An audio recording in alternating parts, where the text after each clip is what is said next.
Halte aux algues brunes, depuis 2014, un outil de surveillance satellitaire permet de prévoir leur échouage sur les plages de l'archipel.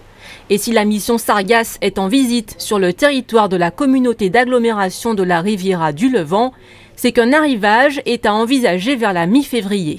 Depuis quelques semaines, on a détecté des masses assez importantes de sargasses au large en Atlantique. Ça, c'est généralement un signe précurseur qu'il va y avoir des échouages.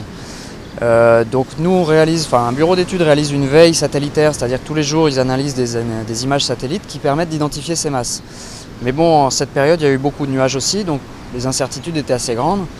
Et là, depuis quelques jours où le temps s'est un peu dégagé, on a pu identifier qu'il y avait des radeaux de sargasses assez importants qui se rapprochaient des côtes. La mission Sargasses est une mission interministérielle mise en place il y a 6 mois par le préfet. Elle comprend aussi le conseil régional et le conseil départemental.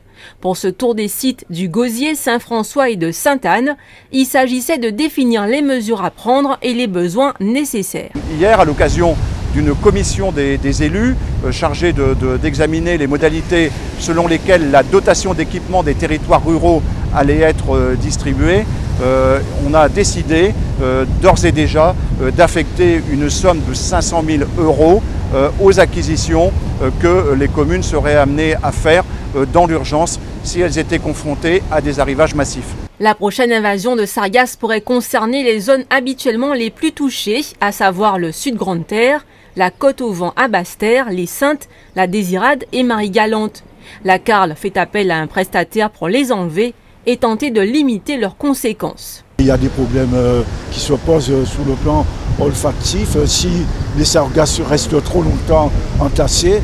Et donc au niveau des plages, les plages ne sont pas fréquentables, et même les marins pêcheurs. Donc sur le plan économique, ça pose énormément de problèmes. Ce phénomène récurrent est observé aux Antilles depuis 2011.